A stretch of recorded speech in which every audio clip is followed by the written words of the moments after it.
कश्मीर की बारिश दिखाएंगे, जिसका आजकल पिंडी में इतनी गर्मी है कि उधर जाए तो बंदा मर के जा सकता है। चलिए अब देखते हैं, लेट्स स्टार्ट।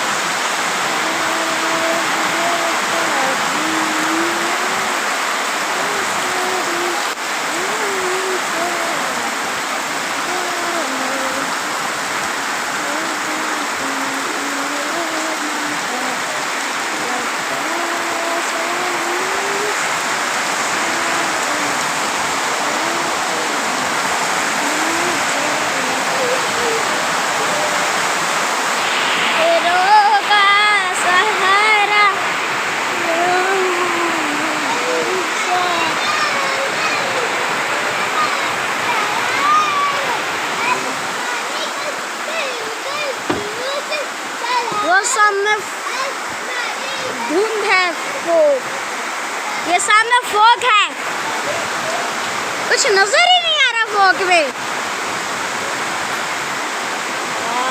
ये नाशपतियों का दरख्त, ये खुबानियों का दरख्त है।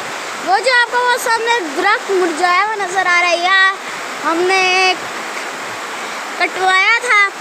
एक उधर नीचे भी, वो नीचे वाली ज़मीन में हमने पिछली वीडियो को आपको दिखाया था, उधर कटवाया हुआ है। तो आ जाए, आगे भी देखते जाते हैं।